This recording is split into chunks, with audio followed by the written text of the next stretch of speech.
Canada's supply chain comes into question as our medical supplies become precarious.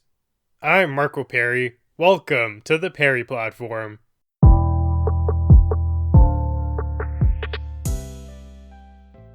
During the COVID-19 pandemic environment, it's become painfully clear that we need certain things to operate.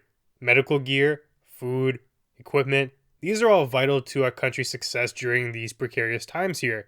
Canada has come into some issues as of late though. Some of these items are not within our grasp. We rely on other countries to provide them to us, but they're facing increasing demands too, and we're feeling the brunt of that. There are only so many masks and respirators around the world right now. Supply isn't really keeping up with demand in most parts of the world, because who could have predicted a black swan event like this pandemic to dramatically ramp up our need for them? But here's the issue though. Being so reliant on other countries makes us vulnerable, because we are secondary to their primary concern, which would be themselves. And that's understandable. But here's why these things have become the dominant trading patterns today. We can point to really two economic theories that paved the way for this. The first is comparative advantage. The second is free trade. These two things here have empowered us really as of late. They are very productive ideas and they have tremendous benefits, but during emergency situations, they can come with drastic negatives as well. The predominant question that I'm trying to tackle here is whether or not Canada should remain so reliant on the global supply chain, or should we try to become self-sufficient? Should we move some of our manufacturing back here? Now, let's begin by talking about this notion of comparative advantage. Really, it's a simple theory. It says country A could be good at doing one thing, country B might be good at doing another. Instead of you guys both trying to do everything, just focus on what you're good at and we can trade. Here's a small example that captures the essence of the theory. Let's say me and my neighbor. In my backyard, I have a greenhouse. It enables me to very effectively cultivate vegetables. But my neighbor in his backyard has a natural ravine. He's able to cultivate fish. Now, I want fish and he wants vegetables. We both need these things to survive, presumably, in this equation here. If we didn't rely on each other, it would be a pain for me to find a way to get fish because I don't have the same natural benefits that he does. I don't have a ravine in my backyard. Maybe I have to build a fake river, I have to buy fish eggs, I have to start a community there, and in the end, it likely won't be as powerful or as good of a resource as my neighbor's. But again, my fish. It comes with an opportunity cost though, because my time spent trying to build this fake ravine and cultivate fish, although it's not my forte, comes at me spending less time gathering vegetables, something I'm actually good at. If I can produce 10 vegetables a day, my neighbor can maybe make 2. But every hour I spend, I lose 1 vegetable to get half a fish. My neighbor, he would be losing maybe 0.1 of a vegetable to get a fish because it's easier for him. Us not taking advantage of each other's surplus really makes a net loss for everyone. We're not producing at maximum output because I'm not focusing on my strength. I'm taking what I'm good at and forsaking it in an attempt to get something I want.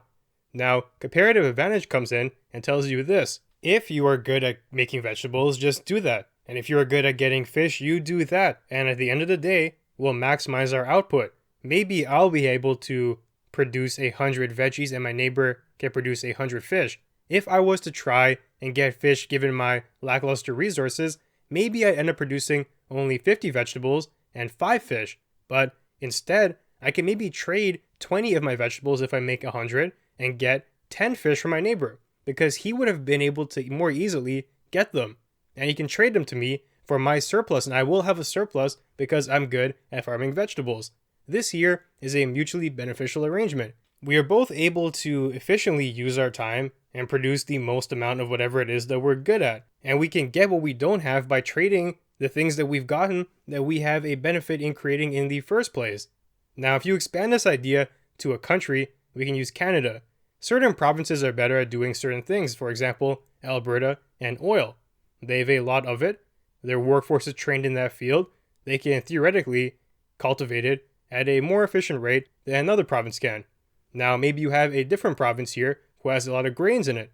Every province can specialize in something they're good at, and it takes away some of the burden of having to produce everything that you need to survive in one place at one time.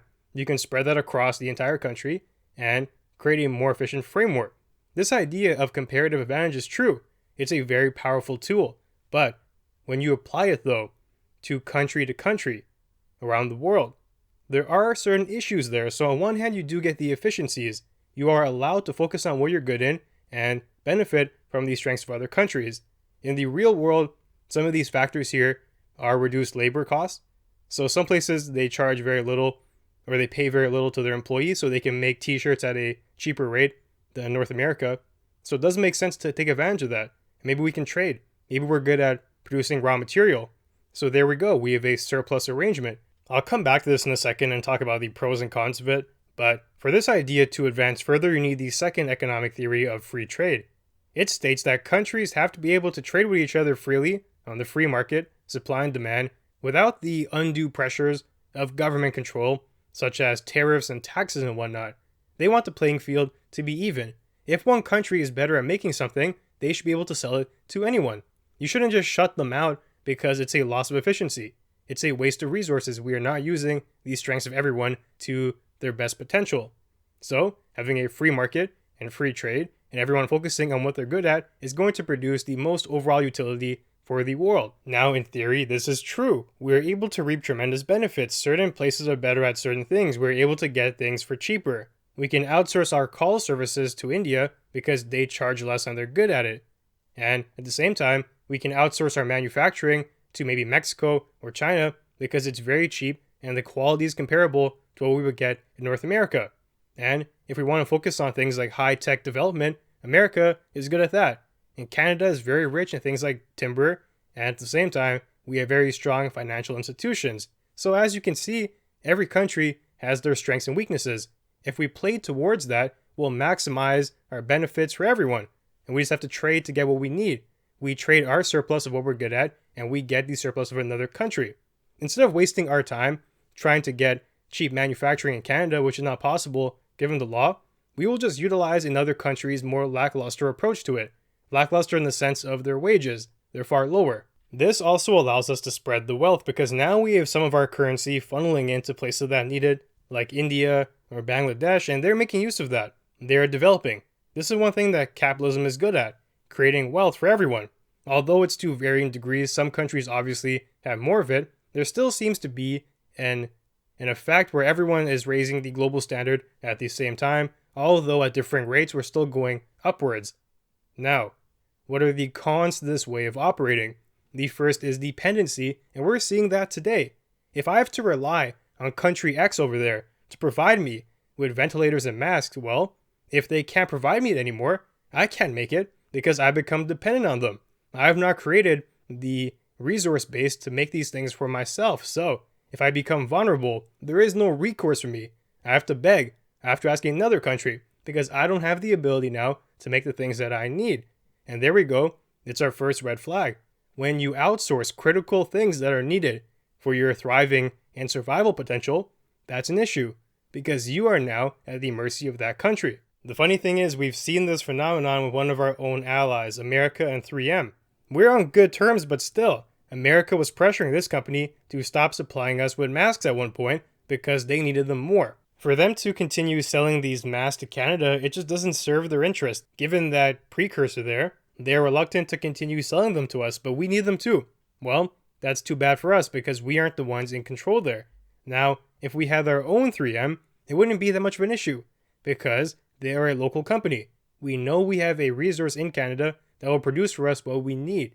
Of course, we might lack efficiency there because maybe hypothetically, America is better at producing masks than us, but we do get that added security. And keep in mind too, this situation unfolded with an ally. Imagine just how dangerous a position we'd be in if we're dealing with someone who isn't close to us, like a China or a Russia or an Iran. These trade agreements here are things that come with underlying consequences that you have to be aware of. Let's change the context for a second now. What about things like machinery that we use for war, like bullets and guns and tanks and stuff like that? If we rely on another country to produce those things for us, what will happen if we get into a disagreement? You can quite literally imagine a comical scenario where you're firing bullets at the people who are supplying them to you. And then what's going to happen? They'll just stop supplying it. then you encounter a scenario where you are defenseless, kind of like what happened with the PPE conundrum. Of course, on one hand, you do get the cost benefits during times of peace. Well, it's fine. You get cheaper ammo, cheaper machinery, and it's all good. You get that cost savings, you can use it for something else, but the price you pay is when things get precarious, you're going to be vulnerable. And that leads to the second downside of these frameworks here. You encounter a severe lack of control and further a lack of freedom. If you are dealing with a country in whatever type of thing it is, a dispute or a disagreement or an argument, they can hold these things above your head if you deem the resource to be valuable enough. If I'm dealing with a country who supplies me with oil, they can tell me, hey, we need you to agree to this agreement here, or we might have to cut you off from the oil. We might have to increase the prices for you, and you can't afford that. That can easily shift your hand. Of course, in theory, the idea of comparative advantage makes sense. It has all these benefits here, but in the real world, in the practical country environment, we can't assume everyone's going to be a good actor. It's just foolish. For us to outsource essentials, things that other countries can hold on top of us, and if we don't get it, we're going to suffer, that's a recipe for a disaster. For these theories of comparative advantage and free trade to really be maximized, we have to assume that our trading partners are going to be good actors, that they will act in fair ways all the time and they're going to be reasonable. In reality, that is not the case, and we have to mitigate for that. If we can reasonably foresee a situation where the other country might not want to hold up their end of the bargain, we have to make plans for it. A scenario like a pandemic is one of those cases there. We know that the demand for things like masks and ventilators are going to go up. We know that if we remain vulnerable and just rely on every other country to supply for us, we're going to be in a dangerous spot. We have to make sure our supply is high enough to weather the storm. And at the same time, even aside from that, because that can be an issue with even our closest allies there.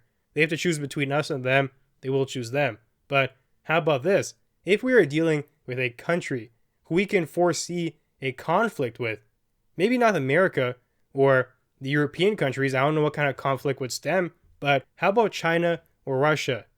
There, we don't want to be too reliant on almost anything, because if the conflict does arise, something that we can predict as being somewhat reasonable, then we're going to have tremendous supply shortages because they're going to stop supplying to you in the midst of a battle, in the midst of some type of cold shoulder arrangement.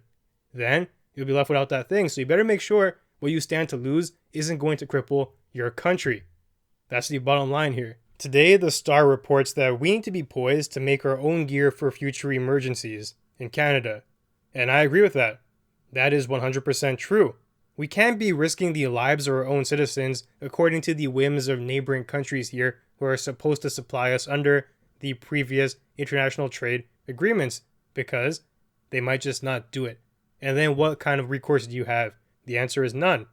Now, they also report another issue, which is that Canada is facing fierce competition to get supplies that we need right now. So in one hand here, you have countries who don't have enough supply to sell, but you do have other countries who do have a surplus. But now all the other countries who relied on them before are flocking to it. They need it too. That's going to ram up the price because supply is supposedly going to be fixed right now in the short term, at least until people can ramp up production. They have to change around their factories and whatnot. So, supply, you have it. Whatever's on the market, that's it. Demand, though, is far exceeding that. Every country wants these resources, and they're going to do what they can to get them. It's going to be a full-on price war. That's another downside to the equation. This also isn't something that should have been unpredictable. In any emergency situation, vital resources are going to be in high demand. If we don't have a legitimate path of acquiring these things, we're going to suffer the consequences either by not getting them at all or by paying an obscene price to attain them due to the fierce competition that's occurring. Now, obviously, as a country, we can't just flip a switch and all of a sudden be manufacturing the things that we need in scale. That just isn't possible. Our economy is oriented in a certain way. We are oriented to do what we can do best. We're not oriented to pick up the slack here and there to produce mass because we need them right now. The real answer is that retroactively, we should have been doing this for a long time. We should have been making sure that our supply was adequate given the reality of a pandemic possibility. These things happen. It's almost like a calendar. Every decade, there likely will be some form of pandemic. Maybe minor, maybe large. To not be prepared for that is just folly. And at the same time, looking to the future, we know right now that our supply capacity to create things that we need for ourselves isn't there. So the first thing we have to do is identify what are things that we cannot rely on other countries to produce for us. Of course, when times are good, it's fine. We can dial back some of our internal capacity. But during these times where things are uncertain, we see the need for them.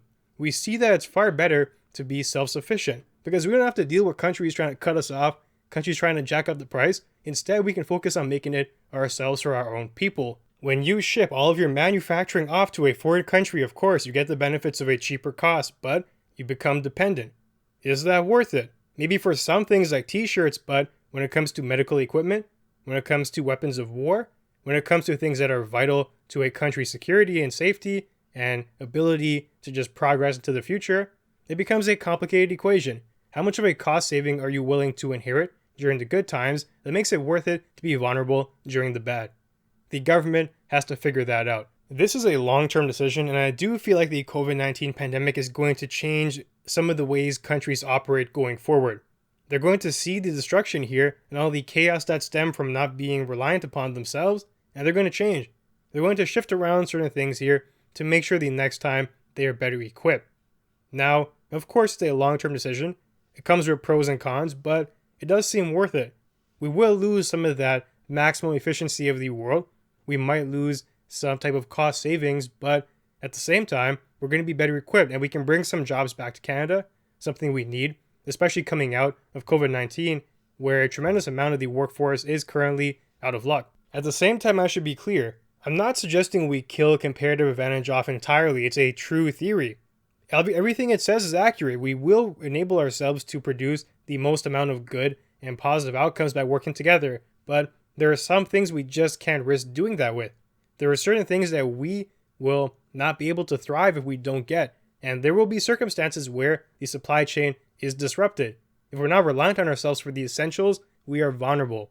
No country should be in that position. Now, some things, it doesn't really matter if we make abroad or locally. I keep going back to the t-shirts. Okay, you can benefit from making it cheaper in one place. You can make some here in Canada, but there likely wouldn't be a mass panic over a shortage of t-shirts because everyone has them at home. You might not be able to buy any new ones for a time period during a pandemic or a crisis, but you will survive. Essentials, though, that's a different story. Medical equipment, artillery, these are things we can't be playing with even if it comes with a cost savings because it violates the security of your nation. It's just a simple fact here. We can't mortgage our future just to receive a higher revenue or a GDP for this term. The world isn't as rosy as some politicians may think or they may want you to believe. Even our closest allies have given us issues during these pandemic times here. Now imagine how things would be if we were still reliant on China for producing everything. A country who is known to be nefarious. A country who we cannot trust. A country who we might very well be entering a conflict with in the near future given their track record. This is just not wise to do. As I've said, for things that aren't essential, go ahead, produce them wherever you want, get all the cost savings you need. But we have to identify and create a list of things that we cannot afford to go without. Things that we can't have another country hold over our head during discussions and debates. We need to be self-sufficient in the essential sense. That's just a basic fact of a country. And no amount of comparative advantage theory is going to change that. Because efficiency isn't the only thing to consider. There is a plethora of factors here that we need to take into account. And if we don't do that, if we solely base our actions on producing the lowest cost, we will suffer at some point in the future. Either through a lack of supply or becoming a puppet of another country who basically owns us due to the fact that they provide for us the essentials that we need to survive. When things are going well, then we reap the benefits, of course. Spending less money is a great thing, but during turbulent times, we put ourselves in jeopardy. We can continue to maximize the comparative advantage theory within our own country, all the provinces focusing on their own thing, and that's fine because we're all Canadian. We will be there for each other when times get tough. And there's a layer outside of that. Making better deals with our allies, of course, that's a little bit more reliable, but as we've seen here, even allies can turn their back on you when times get tough. Then there's a layer outside of that. Making deals with countries who we don't trust, countries who we cannot trust, And putting ourselves in a vulnerable position in those terms is just terrible. So when we make this cake here, at the top layer, it's the idea of self-sufficiency. And under that, it's making deals with allies we can trust. And the last case is making deals with allies we cannot. Of course, it's a balancing act. You cannot create everything you need in just one country. You have to have deals, so go to your trusted allies first. And for the things that you can't even make there, then maybe you have to make a sacrifice and go to the third choices at the bottom. But this level here, level hierarchy, is dependent on the essentialness of the item. You can't be producing ammunition at the bottom tier. You can't be relying on them for healthcare equipment either. Those two things should be reserved for, first of all, your own country, and maybe allies, but even that is still tricky. I predict a major paradigm shift after this COVID-19 situation. Countries are going to reassess what happened and they're going to plan accordingly for the future. We could see some very interesting changes in our time. So, that now brings me to the end of our conversation for today. You can find me online at perryplatform.org. Also, if you enjoyed the content, be sure to leave a review and share to help us grow. Thanks for joining me, and I'll see you soon.